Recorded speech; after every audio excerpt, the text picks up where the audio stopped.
नमस्कार दोस्तों, आज की क्लास में आप लोग ये पढ़ेंगे कि आखिर ये लिली थॉमस केस क्या है। क्या इसी केस की वजह से राहुल गांधी जी की सदस्यता चली गई? और इसी के साथ साथ आज आप ये भी जानेंगे कि जो संसद के सदस्य होते हैं और जो विधानमंडल के सदस्य हैं, इनकी निर्भरताओं से संबंधित आरपीए एक्ट में क्या प्रावधान किए गए हैं। और इसी के साथ आज हम आपको ये भी बताने वाले हैं कि किसी भी चुनाव की वैधता से संबंधित कोई भी याचिका कहाँ, कब और कैसे डाली जाती है। ये सारी चीज़ें आज हम एक एक करके आप लोगों को विस्तार से बताने वाले हैं। तो बने रहिए मेरे साथ। और अभी तक अगर आपने हमारे चैनल को सब्सक्राइब नहीं किया है तो प्लीज़ सब्सक्राइब कर लीजिए। तो देखते हैं सबसे पहले कि लिली थॉमस केस क्या है। प्यारे साथियों, इस केस को समझने से पहले एक महत्वपूर्ण बिंदु आपको समझना पड़ेगा कि जो आरपीए एक्ट है, अर्थात हम कह सकते हैं कि जन प्रतिनिधित्व अधिनियम 1951, इसमें एक धारा दी गई है। इसमें एक धारा है, धारा 8 का सब सेक्शन 4। इसमें ये कहा गया है, क्या कहा गया कि किसी भी सदस्य की, चाहे वो संसद का सदस्य हो और चाहे वो विधानमंडल का सदस्य हो, किसी भी सदस्य को यदि सजा हो जाती है तो उसकी जो सदस्यता होगी वो 3 माह के बाद रद्द की जाएगी। मतलब सजा के अर्थात फैसले के दिनांक के 3 माह के बाद उसकी सदस्यता रद्द होगी। और अगर इस बीच वो अपील कर देता है तो जब तक अपील का निपटारा नहीं हो जाएगा तब तक उसकी सदस्यता बनी रहेगी, उसकी सदस्यता रद्द नहीं होगी। कहने का तात्पर्य यह है कि ये धारा जिनको भी सजा हो जाती थी उन्हें एक विशेष प्रकार से एक संरक्षण दे रही थी। संरक्षण दे रही थी। क्या दे रही थी? एक विशेष प्रकार से संरक्षित कर रही थी कि भाई आपको सजा हो गई तो आपको 3 माह तक तो आपकी सदस्यता रद्द नहीं होगी, और 3 माह के अंदर अगर आपने अपील कर दी तो भी आपकी सदस्यता बची रहेगी। मतलब जब तक अपील का निपटारा नहीं हो जाएगा तब तक आप सदस्य बने रहेंगे, और अपील तो चलती रहती है। तो कहीं न कहीं ये धारा जो अपराधी होते हैं उन्हें संरक्षित कर रही थी और लोग सदस्य बने रहते थे। इस धारा से उनकी सदस्यता पर कोई प्रभाव नहीं पड़ता था। तो हुआ ये कि धीरे धीरे भारतीय राजनीति में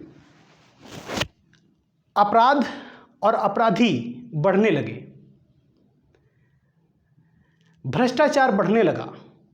और जब भ्रष्टाचार बढ़ने लगा, अपराध बढ़ने लगा, अपराधी प्रवृत्ति के लोगों की संख्या भारतीय राजनीति के अंदर बहुत ज़्यादा होने लगी। तो एक भारतीय महिला वकील हैं, एक भारतीय महिला वकील जिनका नाम है लिली थॉमस। इन्होंने इस धारा को संशोधित करने का विचार किया। इन्होंने ये सोचा कि क्यों ना इस धारा को संशोधित करवा दिया जाए। तो लिली थॉमस ने ये धारा 8 का सब सेक्शन 4 को संशोधित कराने के लिए क्या किया, ये सुप्रीम कोर्ट पहुंची और सुप्रीम कोर्ट ने यहाँ पर इन्होंने एक वाद दायर किया, एक मुकदमा दायर किया। और इस पर जब सुनवाई हुई और सुनवाई के बाद 10 जुलाई वर्ष 2013, 10 जुलाई 2013 को सुप्रीम कोर्ट का एक फैसला आता है,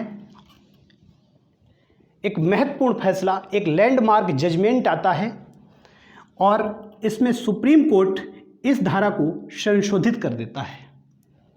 और क्या कहता है? संशोधित करते हुए कहा कि अगर किसी सदस्य को सजा होती है तो उसकी सदस्यता तुरंत रद्द हो जाएगी, अविलंब रद्द हो जाएगी, वो सदस्य नहीं रह पाएगा, उस व्यक्ति को इस धारा का कोई संरक्षण नहीं मिलेगा। और साथ ही साथ ये भी कहा कि यदि सजा होती है और सजा काटने के बाद, सजा पूरी होने के बाद वो 6 महीने तक कोई भी चुनाव नहीं लड़ सकता है। तो हम ये कह सकते हैं कि लिली थॉमस जो केस था, इस केस के माध्यम से जनप्रतिनिधित्व अधिनियम 1951 की धारा 8 की सबसेक्शन 4 को संशोधित किया गया और ये कहीं न कहीं भारतीय राजनीति से एक भ्रष्टाचार को खत्म करने का एक महत्वपूर्ण कदम था। और इसीलिए मुझे लगता है कि राहुल गांधी जी की जो सदस्यता है इसी वजह से चली गई, क्योंकि अगर ये संशोधन ना हुआ होता तो उनको भी इसका लाभ मिलता और संशोधन हो जाने की वजह से उनको जैसे ही सज़ा हुई और सज़ा होने के तुरंत बाद उनकी सदस्यता रद्द हो गई। ये चीज़ समझ में आ गई? तो मुख्य रूप से जो भारतीय जनप्रतिनिधित्व, ये जो जन प्रतिनिधित्व अधिनियम है 1951, ये अगर मुख्य रूप से अगर हम बात करें तो भारतीय राजनीति से अपराध को खत्म करने के लिए ये कानून बनाया गया था। और इसे सबसे पहले जो तत्कालीन कानून मंत्री थे डॉक्टर बी आर अम्बेडकर, वो इसे लेके आए और 11 जुलाई वर्ष 1951 से ये पूरे देश में लागू हो गया। ये बी आर अम्बेडकर इसे लेकर आते हैं, ठीक। और इस समय वो तत्कालीन वो कानून मंत्री थे। कानून मंत्री क्या थे? कानून मंत्री थे। ये लेकर के आते हैं और 11 जुलाई 1951 से ये पूरे देश में लागू हो जाता है। पूरे देश में लागू हो जाता है। और इसके तहत अगर हम बात करें कि मुख्य रूप से जो प्राविधान किए गए हैं वो 4 प्राविधान मुख्य रूप से हैं। पहला जो प्राविधान है वो यही है कि जो संसद के सदस्य हैं, संसद के सदस्य और विधानमंडल के सदस्य, इनकी निर्हरताओं से संबंधित प्राविधान दिए गए हैं इसमें, ठीक। पहली बात। दूसरी चीज़, निर्हरताओं से संबंधित प्राविधान। दूसरी चीज़, जो भ्रष्ट आचरण और अपराध को खत्म करने के लिए कुछ महत्वपूर्ण बिंदु इसमें दिए गए हैं। तीसरी चीज़, चुनाव की प्रक्रिया क्या हो उसके बारे में भी इस अधिनियम में बताया गया है। और चौथी चीज़, चुनाव से संबंधित यदि कोई भी कह सकते हैं डाउट है, किसी प्रकार का कोई मामला है चुनाव से संबंधित, तो उसे सॉल्व करने के बारे में भी इसमें बताया गया है। चुनाव से संबंधित किसी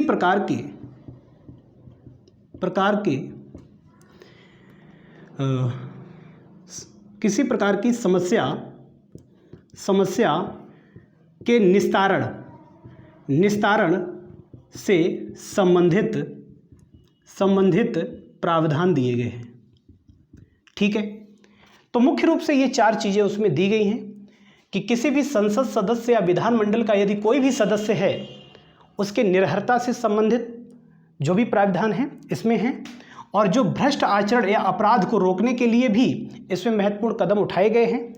तीसरी चीज़, चुनाव की प्रक्रिया के बारे में बताया गया है। और चौथी चीज़, चुनाव से संबंधित यदि कोई भी मामला आता है तो उसके निस्तारण हेतु भी यहाँ पर कुछ महत्वपूर्ण बातें बताई गई हैं। ठीक है, तो सबसे पहले अगर हम बात करें कि संसद के सदस्यों की जो या विधानमंडल के सदस्यों की जो निर्हरताएं हैं वो क्या है। देखिए, सबसे पहली बात, अगर कोई भी व्यक्ति भ्रष्ट आचरण का दोषी पाया गया है, भ्रष्ट आचरण का अपराधी है, भ्रष्ट आचरण में उसको सज़ा हो चुकी है, तो वो चुनाव लड़ने के लिए अयोग्य होगा। भ्रष्ट आचरण का दोषी या अपराधी ठीक अगर है तो वो अयोग्य होगा। ठीक, और इसके बारे में, भ्रष्ट आचरण के बारे में जनप्रतिनिधित्व अधिनियम 1951 की एक धारा है, धारा 123, इसमें बताया गया है। और इसमें ये जो भ्रष्ट आचरण है, भ्रष्ट आचरण, इसको परिभाषित किया गया है। क्या किया गया है? परिभाषित किया गया है। ठीक है, भ्रष्ट आचरण को।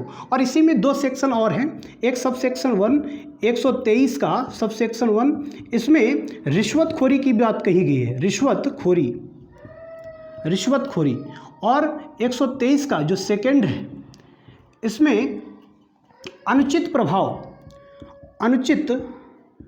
प्रभाव की बात कही गई है। ठीक, अर्थात हम कह सकते हैं कि यदि कोई व्यक्ति रिश्वतखोरी या कोई झूठी जानकारी या हम कह सकते हैं कोई अनुचित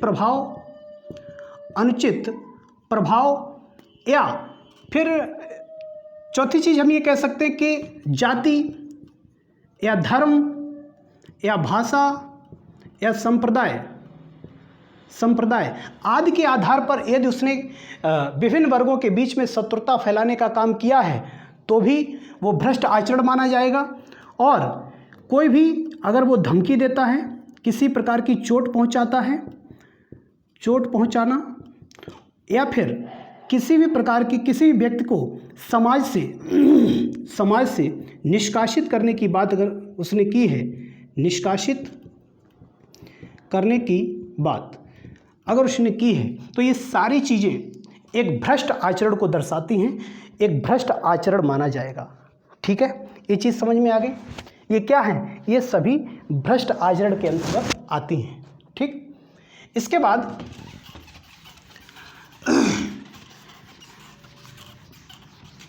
बाद इसी अधिनियम की एक धारा है, धारा 123 का 4था पॉइंट। इसमें ये कहा गया है कि किसी भी प्रकार की कोई झूठी अफवाह फैला करके अगर किसी चुनाव परिणाम को प्रभावित करने की बात कही जाती है या किसी भी चुनाव परिणाम को प्रभावित किया जाता है झूठी अफवाह फैलाकर, तो वो भी एक विशेष प्रकार का एक भ्रष्ट आचरण माना जाएगा। क्या माना जाएगा? एक भ्रष्ट आचरण माना जाएगा। इसमें क्या कहा गया कि झूठी अफवाह फैलाकर यदि चुनाव परिणाम को प्रभावित किया जाता है तो वह भी भ्रष्ट आचरण होगा। ठीक, और कोई भी व्यक्ति जाति को लेकर के, धर्म को लेकर के, भाषा को लेकर के, संप्रदाय को लेकर के यदि वोट मांगता है तो वो भी एक विशेष प्रकार का भ्रष्ट आचरण होगा और उसको भ्रष्ट आचरण के आधार पर उस चुनाव को रद्द किया जा सकता है। हमने क्या बताया आपको कि कोई भी व्यक्ति जाति, धर्म, भाषा, संप्रदाय आदि के आधार पर यदि चुनावी या हम लिख सकते हैं वोट मांगता है तो वो एक विशेष प्रकार का एक भ्रष्टाचार या भ्रष्ट आचरण कहलाएगा। और इस भ्रष्ट आचरण के आधार पर चुनाव रद्द किया जा सकता है, रद्द किया जा सकता है। और ये बात किस में कही गई थी? एक केस आया था सुप्रीम कोर्ट के सामने, अभिराम सिंह, ठीक, केस अभिराम सिंह केस, ये वर्ष 2017 में सुप्रीम कोर्ट के सामने आया था और उसमें ये जजमेंट आया था कि कोई भी व्यक्ति जाति, धर्म, भाषा, संप्रदाय आदि को लेकर के यदि वोट मांगता है तो इसके आधार पर कहीं न कहीं ये भ्रष्ट आचरण माना जाएगा और चुनाव को रद्द किया जा सकता है। ठीक है। इसी तरीके से जो भी चुनावी वादे होते हैं, चुनावी वादों में जो उपहार, फ्री के उपहार, मुफ्त उपहार की जो बात की जाती है, मुफ्त उपहारों की जो बात की जाती है, मुफ्त उपहारों को बांटने की जो बात होती है, बांटने की जो बात कही जाती है, ये भ्रष्ट आचरण नहीं है, भ्रष्ट आचरण नहीं है। ठीक है, भ्रष्ट आचरण नहीं है। ये बात सुप्रीम कोर्ट ने कही थी, एक जजमेंट दिया था, एक केस था एस सुब्रह्मण्यम बालाजी बनाम तमिलनाडु 2013 का, ये 2013 का केस था। इसमें सुप्रीम कोर्ट ने ये कहा कि मुफ्त उपहारों के जो वादे होते हैं वो भ्रष्ट आचरण नहीं है। ठीक है, ये चीज़ समझ में आ गई। दूसरी चीज़ ये है कि किसी व्यक्ति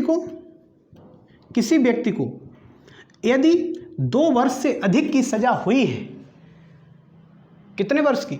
2 वर्ष से अधिक की सजा हुई है तो भी वो चुनाव लड़ने के लिए अयोग्य होगा। ठीक है, लेकिन ये किसी भी अपराध में हो, लेकिन जो निवारक निरोध कानून के तहत जो कारावास होता है, जो सज़ा होती है, उस सज़ा को छोड़कर, किसको छोड़कर? ये ध्यान रखिए आप, निवारक निरोध कानून के तहत हुई सज़ा को छोड़कर।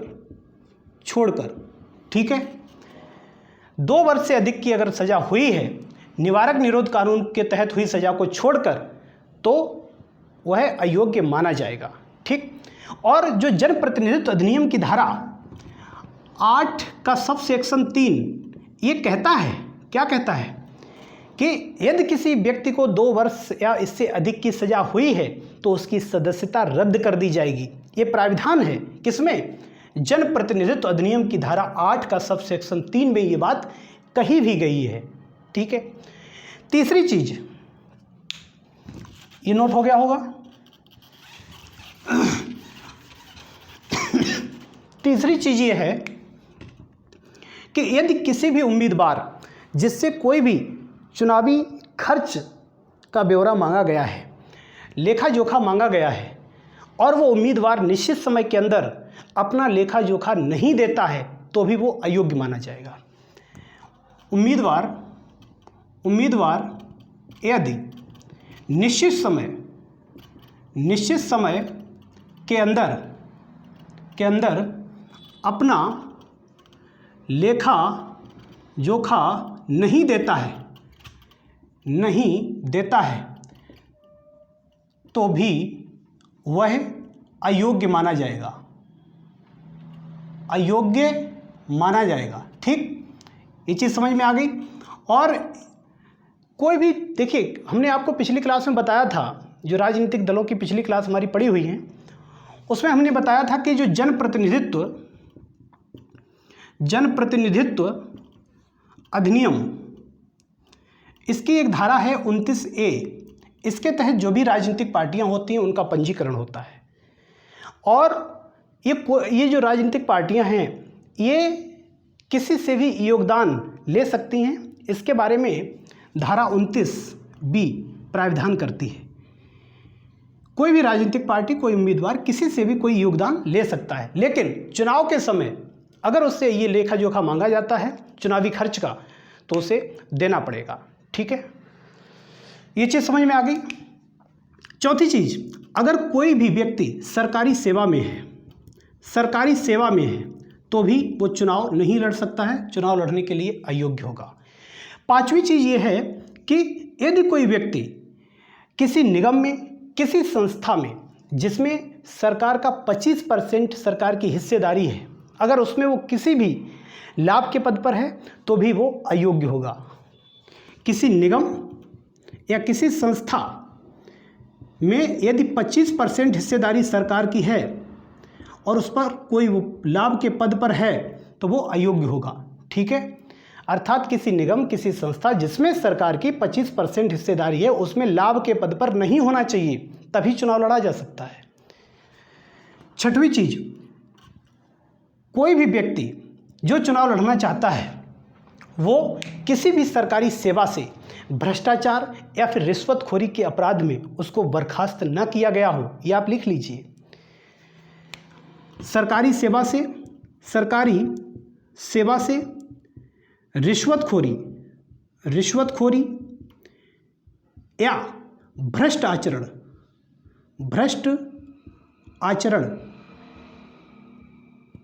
के अपराध में बर्खास्त न किया गया हो। ठीक है। सातवीं चीज आप ये लिख सकते हैं कि विभिन्न समूहों के मध्य में किसी प्रकार का कोई शत्रुता फैलाने का वो अपराधी ना हो। ठीक, विभिन्न वर्गों के मध्य शत्रुता फैलाने का अपराधी ना हो। ठीक है। आठवीं चीज आप लिख सकते हैं कि जो भी जैसे सती प्रथा हो गई, अस्पृश्यता हो गई या फिर दहेज प्रथा आदि जो सामाजिक कानून होते हैं, इन सामाजिक कानूनों के तहत उसको किसी प्रकार से कभी दंडित ना किया गया हो, किसी प्रकार से कभी भी वो दोषी ना ठहराया गया हो। ठीक है, ये आप 8वें पॉइंट में लिख सकते हैं। ठीक, तो ये सारी चीज़ें हो गई। इसके बाद अब बात करेंगे कि आखिर किसी भी चुनाव या किसी उम्मीदवार किसी सदस्य, इनके यहाँ उम्मीदवार नहीं लिख सकते हैं क्योंकि वो सदस्य हो जाएगा। परिणाम घोषित होने के बाद किसी भी चुनाव को या किसी भी सदस्य की वैधता को किस प्रकार चुनौती दी जा सकती है। यदि किसी भी चुनाव में आपको लगता है कि भ्रष्टाचार हुआ है, जो चुनाव लड़ रहा था उम्मीदवार वो उस समय अयोग्य था जब वो चुनाव लड़ रहा था, या हम कह सकते हैं कि मतदान में किसी प्रकार का भ्रष्टाचार किया गया है या मतगणना में किसी प्रकार का भ्रष्टाचार किया गया है, तो क्या होता है कि आप एक व्यवस्था दी गई है, एक व्यवस्था बनाई गई है और ये व्यवस्था जनप्रतिनिधित्व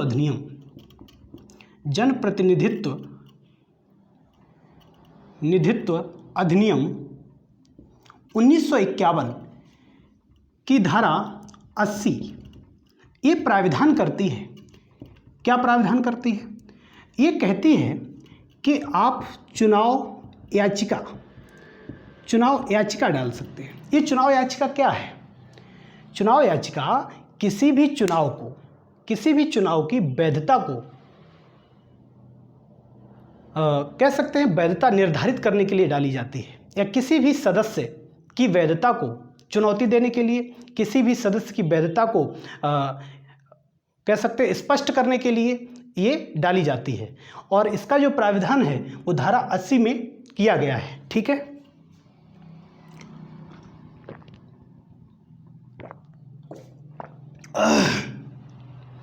ये जो चुनाव याचिका होती है, जब भी चुनाव के परिणाम आ जाते हैं, जैसे ही चुनाव के परिणाम आते हैं, परिणाम आते ही जो ईसीआई की भूमिका होती है, election commission of India, Bharat निर्वाचन आयोग की जो भूमिका होती है वो खत्म हो जाती है चुनाव परिणाम आने के बाद। और इसके बाद अगर आपको लगता है कि चुनाव में भ्रष्टाचार हुआ है, कोई भी सदस्य जो चुनाव लड़ रहा था वो उस समय योग्य नहीं था, या फिर चुनाव में अन्य किसी तरीके से भ्रष्टाचार किया गया है, या मतगणना में किसी तरीके का भ्रष्टाचार किया गया है, जो अवैध वोट थे उनको वैध माना गया, वैध को अवैध कर दिया गया, यदि ऐसा किसी भी प्रकार का कोई भ्रष्टाचार किया गया है तो आप क्या कर सकते हैं, परिणाम आने के 45 दिन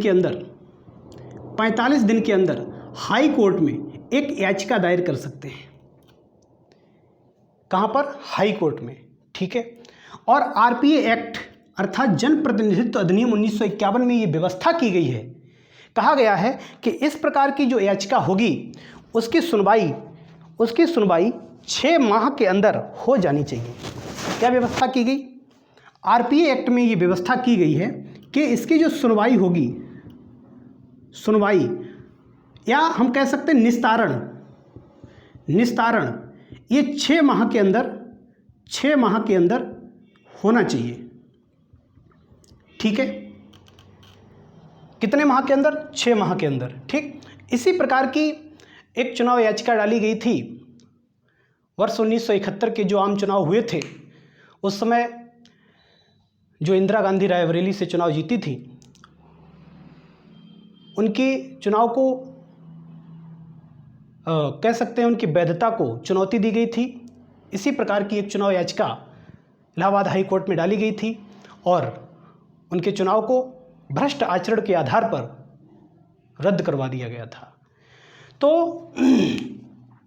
जो 6 माह के अंदर ये सुनवाई पूरी करनी होती है, और इस प्रकार की जो चुनाव याचिका होगी वो प्यारे साथियों अपने मन से आप वापस भी नहीं ले सकते हो। जब तक हाई कोर्ट अनुमति नहीं देगा आप अपने मन से इसे वापस नहीं ले सकते हैं। यहाँ लिख लीजिए, इस प्रकार की याचिका को हाई कोर्ट की अनुमति के बिना वापस नहीं लिया जा सकता है।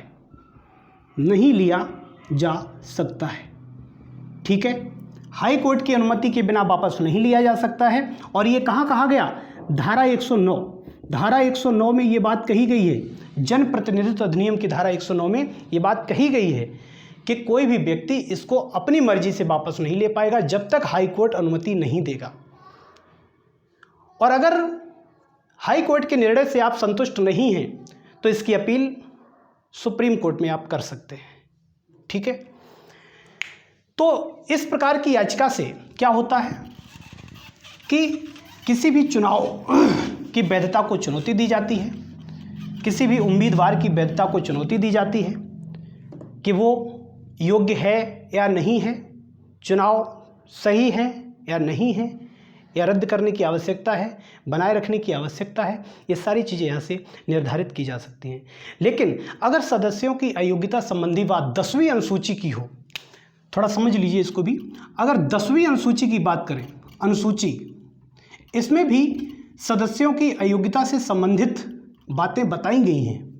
लेकिन 10वीं अनुसूची में जो अयोग्यता होगी, जो निर्धारित की जाएगी, वो अगर कोई संसद का सदस्य है तो इसकी अयोग्यता से संबंधित जो निर्णय लेगा वो राष्ट्रपति लेगा, राष्ट्रपति। ठीक।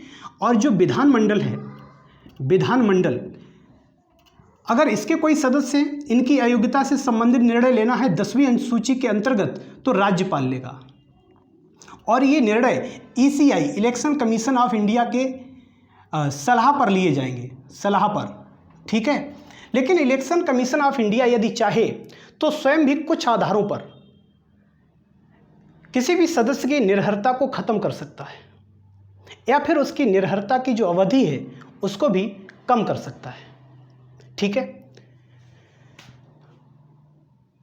ये चीज समझ में आ गई। देखिए, एक समय था जब एक ही व्यक्ति कई संसदीय निर्वाचन क्षेत्रों से चुनाव लड़ता था। जब एक व्यक्ति